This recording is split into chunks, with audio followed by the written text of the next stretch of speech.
Hey there, and welcome to the Bringing Business to Retail podcast.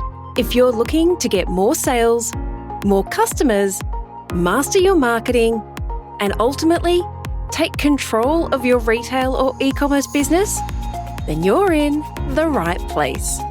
I'm Selena Knight, a retail growth strategist and multi-award-winning store owner whose superpower is uncovering exactly what your business requires to move to the next level. I'll provide you with the strategies, the tools, and the insight you need to scale your store. All you need to do is take action. Ready to get started?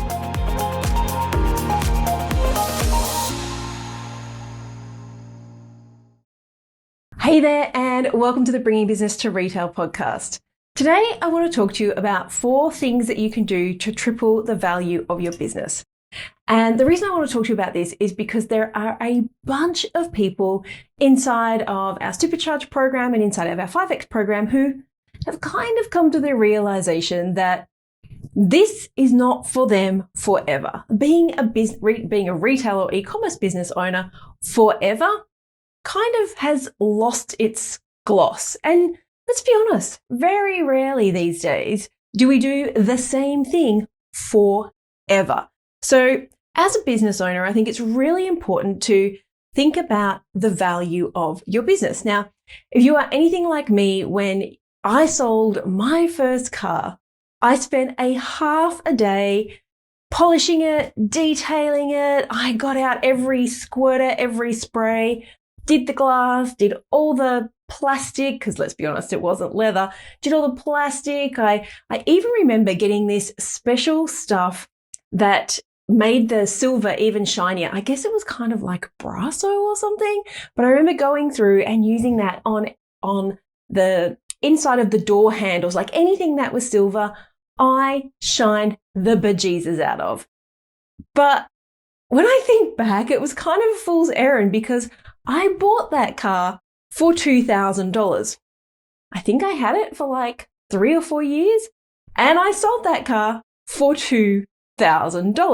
So, I mean, at the end of the day, the car was worth what the car was worth. And as much as I put lipstick on a pig, it wasn't going to be worth too much more.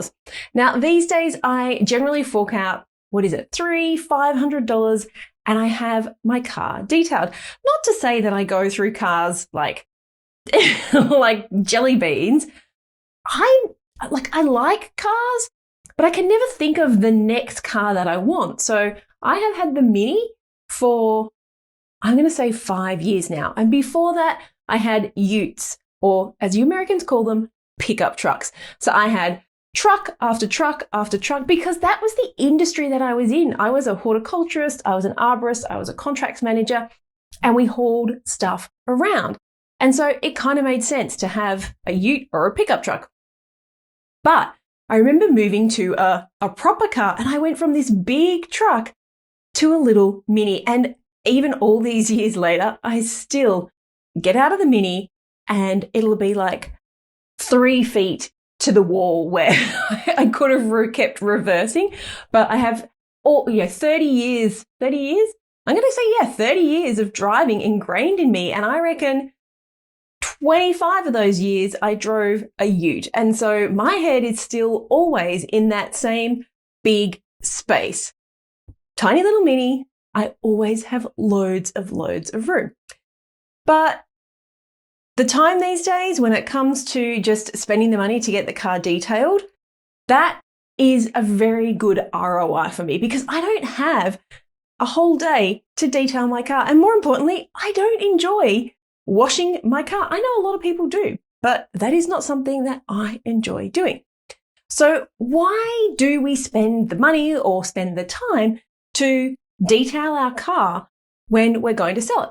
Well, because we want to make the thing that we're selling, in this case the car, as presentable, as wantable, is that even a word? As desirable as we possibly can to the buyer. We want them to see the value that we have put on the item. So you put your car up for $20,000. You want the person who's buying it to feel like it is $20,000 of value.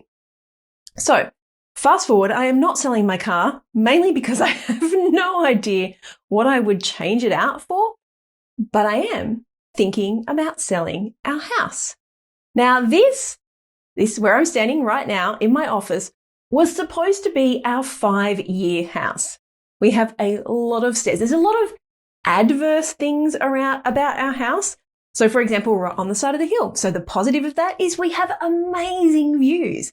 The downside of that is you have to walk up 57 stairs to get to the front door.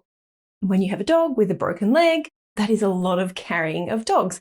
Everything has to be carried up. So all the groceries, every time we buy a piece of furniture, all that stuff has to be hauled up. And I'm kind of over it. As I said, this was going to be our 5-year house. We were going to move in, renovate it, sell it, go back to the beach. So a little bit of backstory here.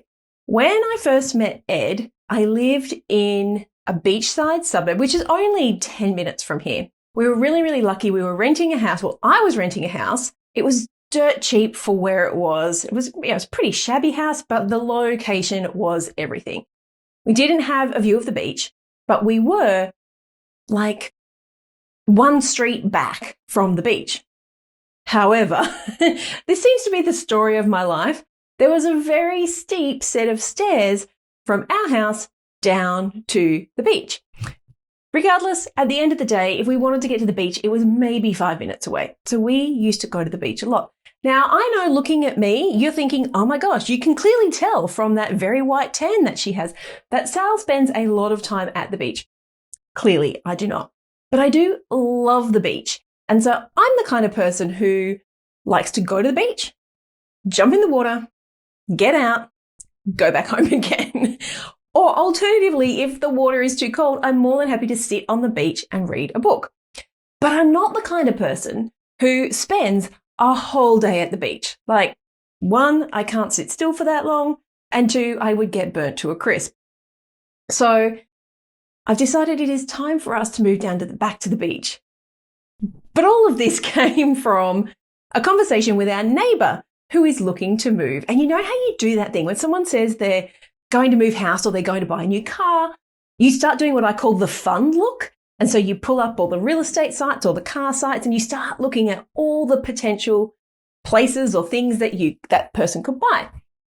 And as I'm doing a fun look over dinner, Sunday dinner, we're sitting around the table and I'm looking at the real estate pages. And realistically, we only have like 2 real estate.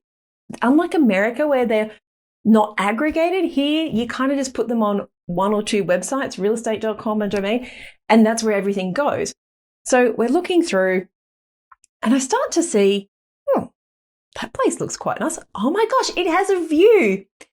I could tell you another little bit of a backstory here, which is if you're a little bit woo and you do the manifestation thing, one of the things I have done is change my screensaver to this property that I wanted to buy, the view from the deck over the ocean of this property I would love to buy. Now, in a little bit of a weird sort of set of circumstances, I'm looking at these houses for my neighbour and I'm seeing this similar kind of view. Now, not the exact same view because they're in different places, but this similar reoccurring view. And it is a beautiful view of the ocean. Now, not all of these have, 180 degree views of the ocean, but they were really nice views of the ocean. And I've always wanted a property that had a view of the ocean. Where we live now, we have an amazing view. What do they call it? Like a nature view. So because we're so high up, we see lots of trees. We can see all the way to the city. We have got gorgeous views, but they're not the ocean. Call me petty. That is something that I have always wanted. So as I'm doing the fun look, I start to realize that, there's the opportunity for us to move back to the beach. Now, I won't go down that rabbit hole because kind of got some stuff going on in the back of my mind, and I would love to share with you how all of that happened if the beach thing ends up going ahead. But let's just backtrack. So I'm having this conversation with Ed about the fact that I would like to move back to the beach. In the meantime, we've actually put a deposit on another house, but that's not going to be ready for a couple of years. So many stories in today's episode that I won't go down the rabbit hole of. But we have agreed that whether we move to the new place in 2 years' time when it's ready, or we move to the beach in the meantime, the simple fact is we're probably going to move in the next 12 to 18 months. And here's the thing. You start to realize, just like that car that you detailed, as you're detailing the car, you realize that, oh, the light bulb's gone out. Yes, actually, in my car, the fog light in the rear light bulb notification keeps coming up. But you start to see, oh, the windshield wipers need to be replaced, or the bulbs need to be replaced, or the seat covers need to be replaced, all these things that need to be done. When it is your house, that is a whole extra level. Now remember, this was going to be our 5-year house. And so we were going to move in and do all the renovations and get rid of it. But what happens? Like if you have lived anywhere for a long time, you realize that very, very quickly, like ridiculously quickly, you start to overlook all the things that you wanted to do. So our front entryway is tiled. They're horrible, ridiculously ugly, hideous, sandy yellow colored tiles.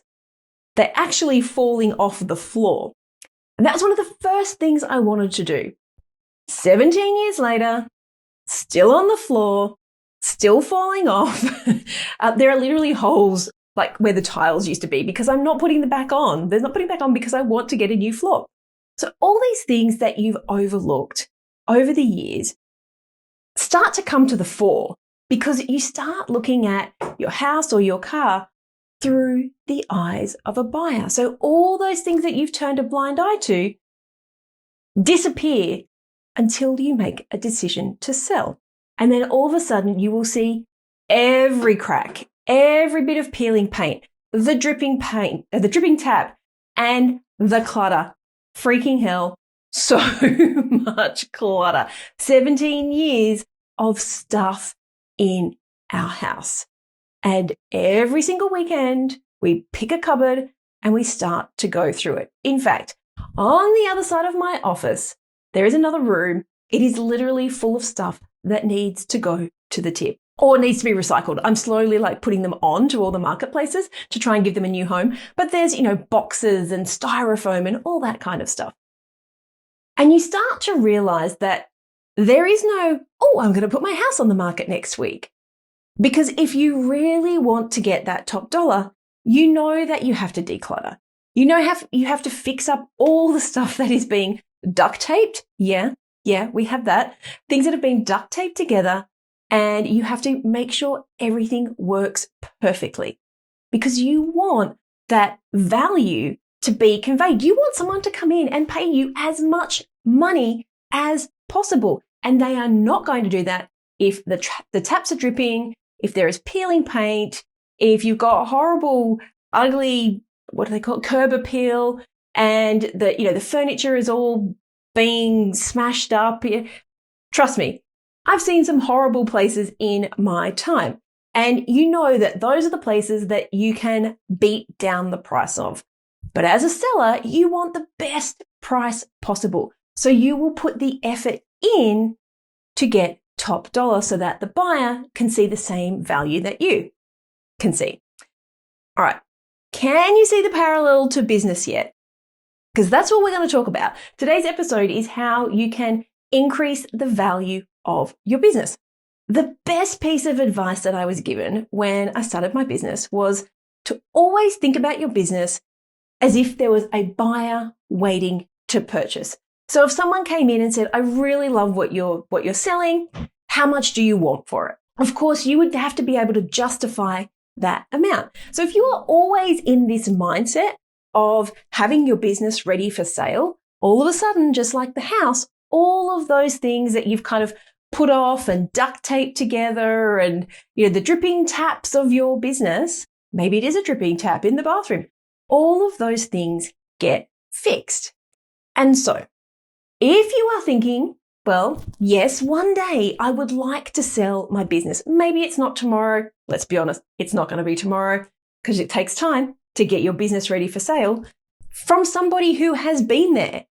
It didn't even take me a couple of weeks. It actually took me months to get my business, what they call due diligence ready. So when somebody comes in, they do their due diligence on your business, you have to have a set of things in order. So it took months for me to fix up the cracks and get all of those things in order. But here's the thing.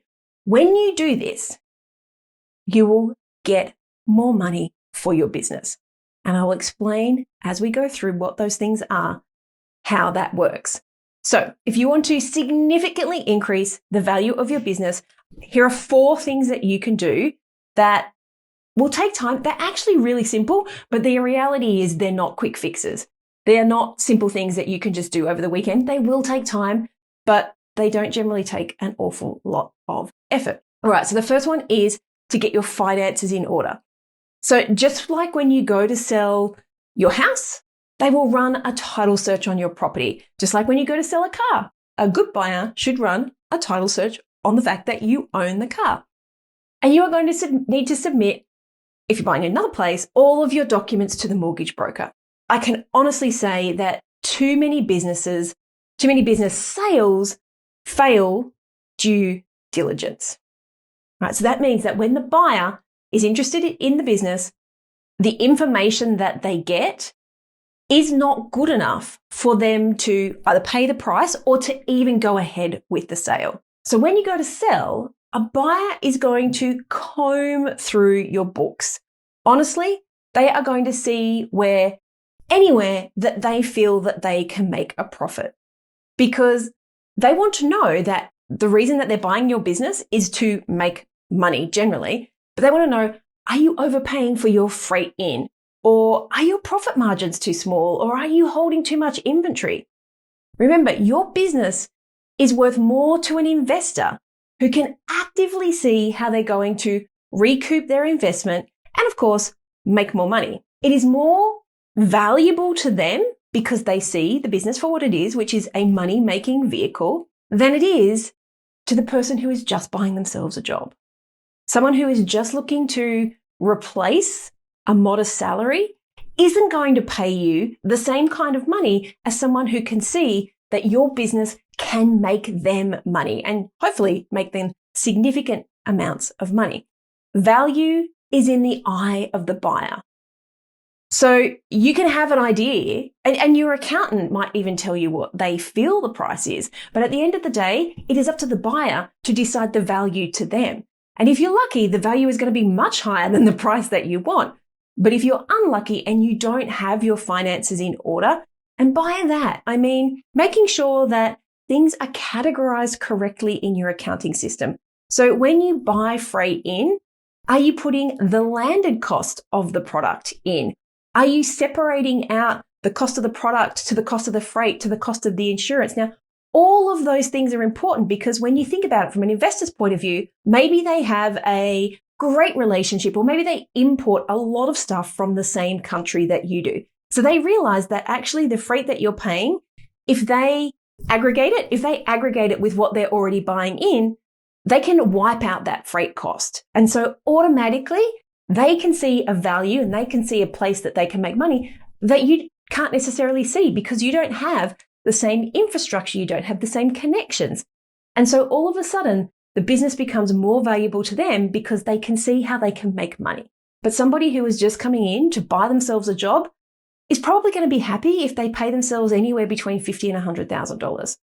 They don't need the business to make more than that. So they don't see any value in paying more than that. All right, so that's the first thing that you need to do. And by finances, honestly, if you are at 7 figures, be working with a virtual CFO so they can map this stuff out for you. Talk closely with your accountant. Make sure that you understand your numbers, because if you don't understand them and someone is looking and a buyer is looking at your finances, then what's going to happen is if they can see that you don't know what you're doing, they're going to beat you down on price because they can. They're going to use your ignorance, and I don't say that in a mean way, they're going to use your ignorance against you. So having that knowledge and being really confident in where the values can lie, and even saying something to a buyer like, hey, do you already import in China? Because this is a great place that you could make money. If you aggregated our shipments with your shipments, you could wipe out those freight costs and all of a sudden the profit margins increase. Got it? All right. Number one, easy way to triple the value of your business is just get your finances in order. The next one, you need to be able to have the business run without you. It's time for some real talk here. I know that you all say that you want to work less. In fact, that is literally the whole concept of what we do, is helping you to work less. The concept of working less and spending more time with your family or traveling or doing things that you love literally ranks number one on your goal list. I can tell you that because whenever we talk to a client and we talk to retailers, we have dozens of calls with retailers every single day, and every single time that comes up in some way, shape or form as what it is you're looking for. But the reality is, I'm going to be honest here, most of you are control freaks who just can't let go. There, I said it. Now, I don't know about you, but one of the hardest parts of stepping up in your business, and I talked about this just a couple of weeks ago, one of the hardest parts about stepping up was that I found was curbing that feeling of losing control. Now, I know that for me, I had too many things on my to-do list. I had too many ideas, too many projects, but I didn't have a goal other than to try and get everything done. And when I find myself in that space, because let's be honest, it happens. It happens. You can be as aware as possible, but you can find yourself in those situations over and over again. And what happens for me is I lose my focus. And so I slip back into this habit of creating more work for myself so that I can feel like I have regained some sense of control. Now, I understand the behavioral science behind it. I get it. And so now I try and be a lot more cognizant of when that happens. But it is human nature to want to control the situation around you and to want to control your environment. And so that's what we do. If we slip back into this way of working so that we can just cross things off our to-do list. And for me, and I know you guys say this too, I can quite often feel that if I don't do it myself, then it probably won't get done, or I can do it faster or quicker or easier if I just do it myself. But what ends up happening when you adapt that mindset, sure, it might be true in the beginning, but the reality is if you've hired the right people and you work with the right people, that there is someone out there who is going to do it quicker, cheaper, faster, and way better than you ever can. And so when I find myself in that situation of lacking control, I realize that the freedom that we all want freedom. For me, it's just being able to choose when I work and, fit things in between, fit life in around work. But when I find that I out of that being the CEO and into the faux EO, my business runs me rather than me running my business. And I get really frustrated with my team. I get frustrated with my family. And it's because I'm frustrated with myself, right? And I kind of slip into this, well, nobody does what I want them to do. And nobody does it the way I want them to do. And I start nitpicking and double checking everything. But that's not being a great leader. So if you find yourself feeling frustrated with the world in general, and you're putting more and more effort in, trying new things, hiring so-called experts, and find that it doesn't get any traction, well, the truth is the reason for all of that is because of you. And in my case, it's me. I am the bottleneck. That constant need to be busy and to be everywhere, like, let's call it for what it is, a constant need for validation. I like to think that I have worked with enough people to be a bit of a pop psychologist. And I know internally that when I am trying to cross things off the list, when I'm trying to micromanage, and it's a horrible thing to be doing, what I'm really doing is looking for validation. Yes, I crossed things off my list. Yes, somebody did what I asked them to do. But the reality is that devalues your business. And it doesn't just devalue it a little bit, it devalues it a lot. Because most retail and e-commerce store owners look at their business like a job rather than the CEO. And a CEO is the person who is making the decisions. You can swap out the CEO of a business and it still runs. So a CEO looks at a business as a vehicle to serve customers and make money.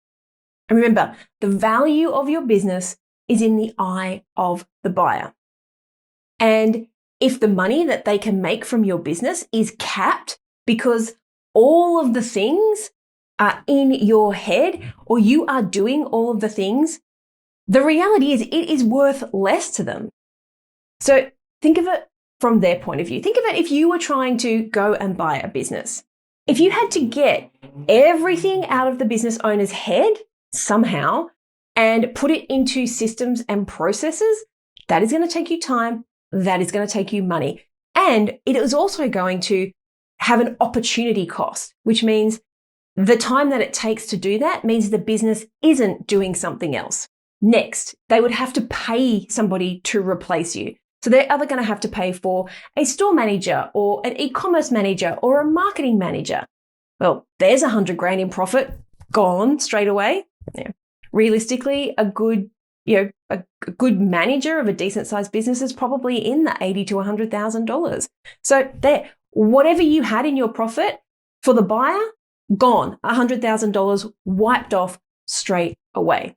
The flip side of that is if the business runs without you, well, if the business runs better without you, then the value increases exponentially because there are less obstacles in the way for the new owner to just slide right in and to continue to have the business run. And most importantly, they're not going to lose money.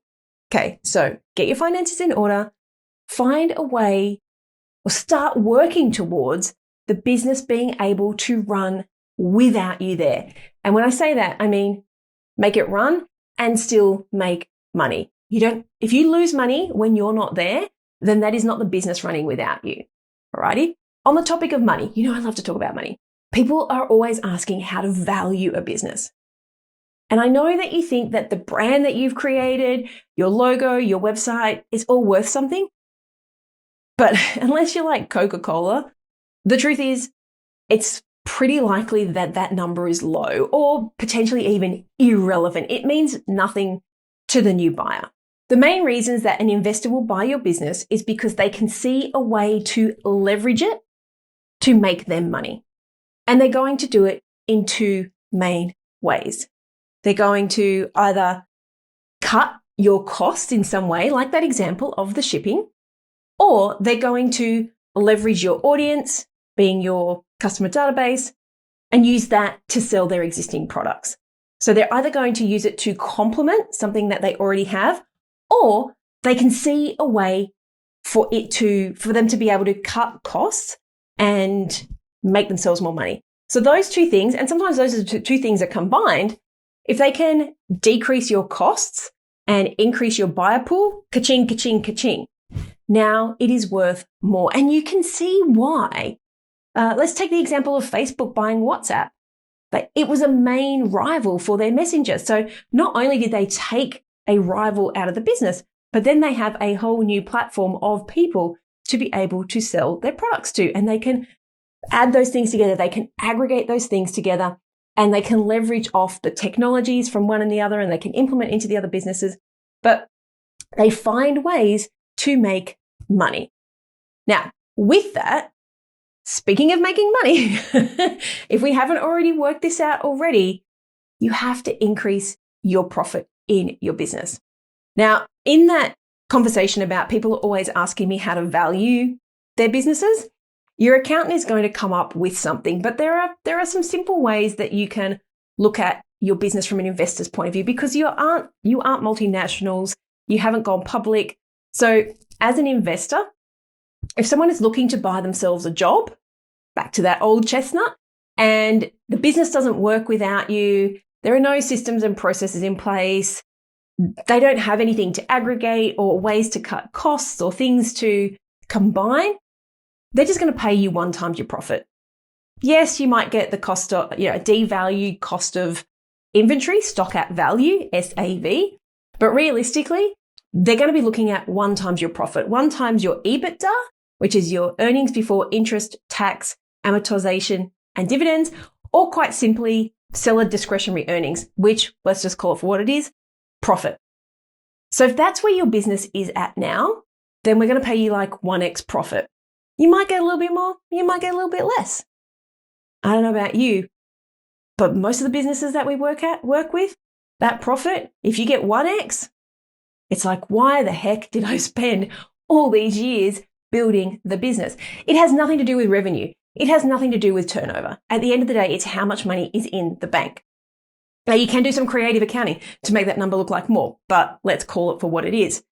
And if you can increase the profit in the business by doing the things that we have talked about all over the podcast, then your business becomes more valuable. So if your finances are in order and someone can see where they can make more money, leverage your business to help whatever it is they want to do, and the business has a way of running without you, that number pretty much goes to 2.5 or 3 times, because the buyer isn't going to have to outlay money just to keep the business running. So by doing the things we have talked about, you can triple the value of what a buyer will pay for your business. And to me, that means it's worth, that is way worth the money. And I don't know why, they kind of seem like simple business things, but when you realize that you can triple the value of your business just kind of by, call it what it is, getting your shit together, then it makes it worth the while. It's like the house. It's like puttying up the cracks, spending the time painting, getting the plumber in to fix the tap. All those things become more valuable when someone says, I can triple the value of your house if you just fix this stuff up. It's like, well, why wouldn't you? Now, before we finish up, there is one more reason that people forget that someone might want to buy their business. And this is probably my favorite thing, because it's kind of the reason, it's kind of a way to sell more stuff for a very small amount of money. Now, I'm going to go back on something that I said. I said earlier that, your logo and your brand probably are irrelevant in terms of pricing. It's kind of true. But that does not mean your IP is not worth money. So from a buyer's point of view, and if you've ever watched Shark Tank, they always say, do you have the trademark? Do you have the patent?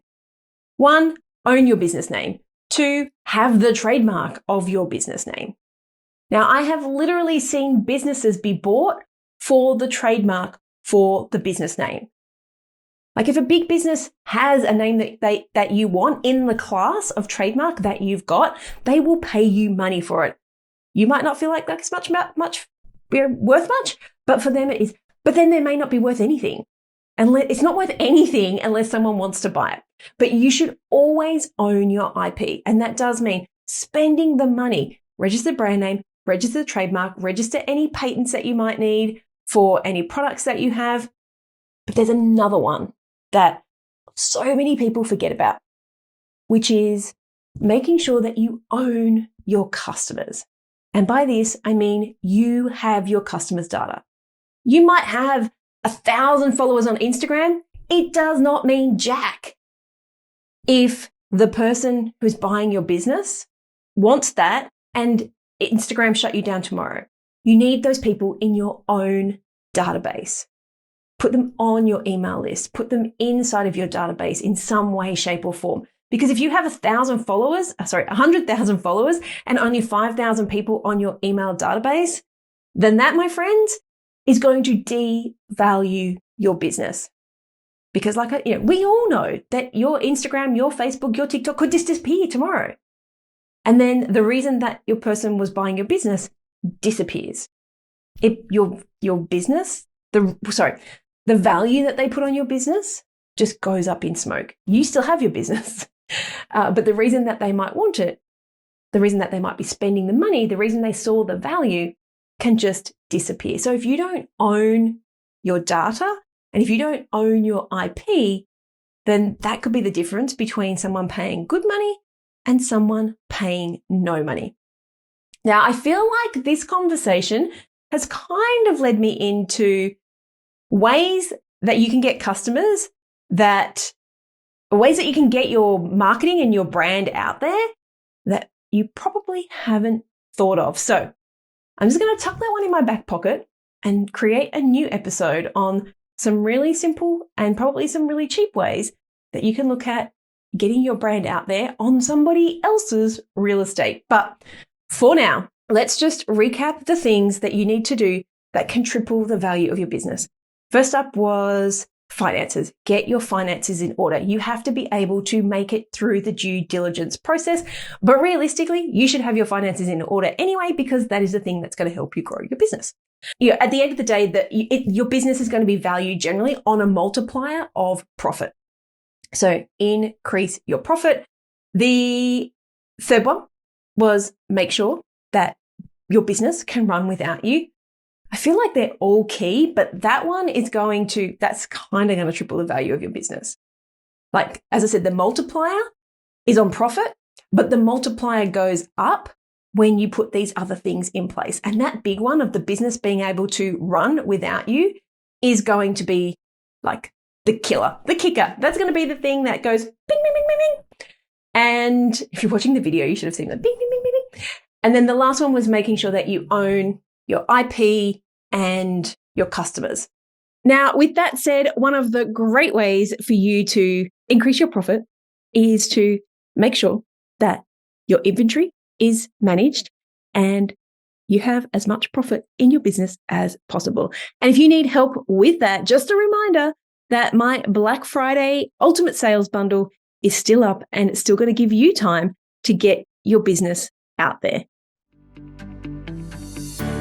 So that's a wrap. I'd love to hear what insight you've gotten from this episode and how you're going to put it into action.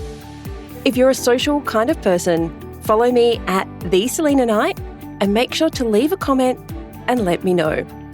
And if this episode made you think a little bit differently or gave you some inspiration or perhaps gave you the kick that you needed to take action, then please take a couple of minutes to leave me a review on your platform of choice. Because the more reviews the show gets, the more independent retail and e-commerce stores just like yours that we can help to scale.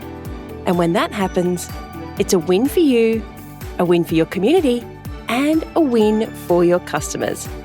I'll see you on the next episode.